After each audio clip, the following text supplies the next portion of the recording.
Hello. Thank you for joining me for my book release party for my nonfiction book, Death Sucks, Life Doesn't Have to, based on my own real-life story of the death of my twin brother at the age of 15. I'm going to be reading you a couple of chapters tonight. The first chapter will be more sad, more of my story and about grieving. And the second chapter will be a little bit more uplifting, leaving you on a positive note. So the first chapter I'm going to be reading is chapter 3, called Pain Hurts. It is a given that if I was to poke you with a needle, you would feel it, say something nasty, or ow, and probably smack me if you weren't expecting it, right? So what about when something hurts not only physically, but mentally as well? Losing someone to death hurts.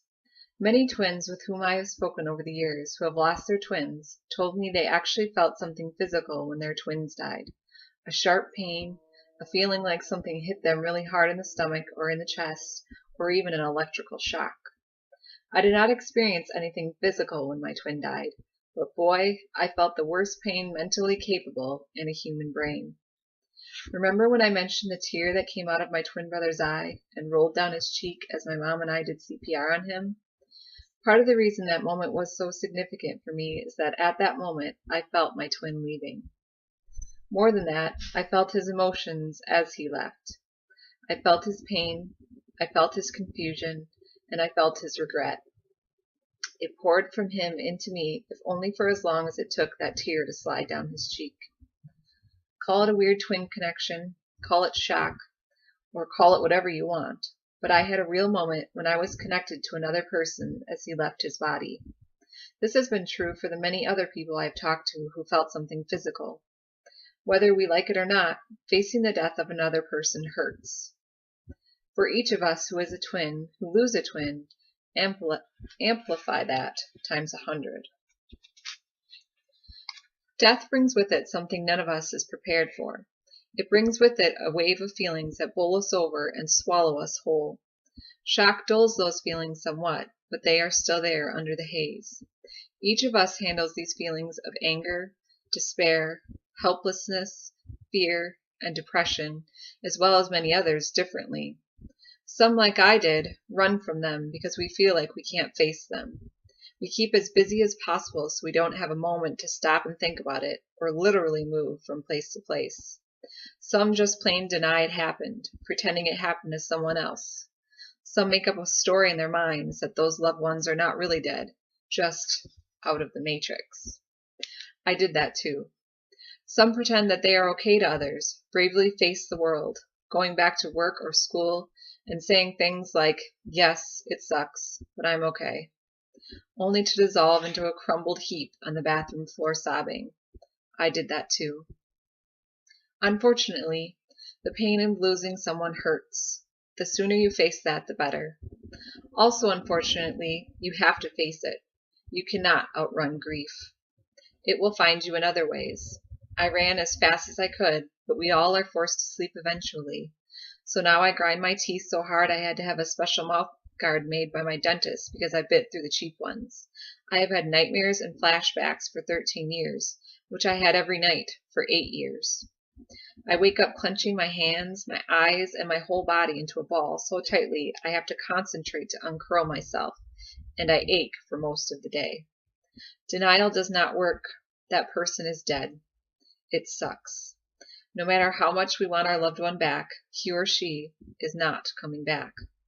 You need to allow yourself to grieve in some way. Find some place to put it, some healthy way to handle it. But the point is, you cannot escape it. You have to go low before you can go high. You have to crawl through the ditch before getting to the highway. You have to feel the needle before you get the medicine to help you. It is okay. That is normal. It is normal to feel when you hurt. It is okay to be sad. It is sad. Don't put this book down now, however, whatever you do. It does get easier. It hurts less the more times you allow yourself to feel it. Ask anyone who has gotten allergy shots, me included, for 4 years.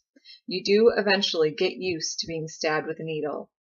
It never stops hurting, but it becomes a different kind of pain, an ache instead of a sharp jab. Plus, you stop anticipating it like it is something awful. It still sucks. Death still sucks. But it isn't this huge beast in waiting anymore, and it doesn't feel like wrestling with the said beast when you face it. Sorry, I like analogies, but you know what I mean. Face your grief in healthy doses daily. Deal with it in doses in a healthy way. Allow yourself to cry. Allow yourself to be angry, as long as it's not at yourself or other people. Be angry at that monster death. Allow yourself to hurt. Talk to people about it.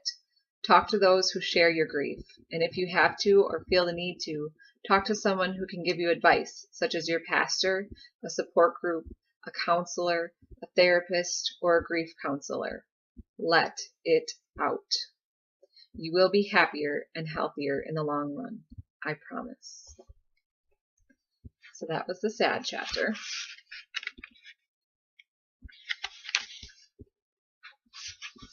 The next chapter I'm going to be reading from is chapter 10, What Peace, Joy, and Happiness Feel Like. Little by little, day by day, I have built my life into something that brings me peace, joy, and happiness. How do I know I am happy? Because I want more of the same that I have. More of the same feelings, more of the same days, more of the same moments. What is peace? Honestly, peace is feeling good, despite the bad.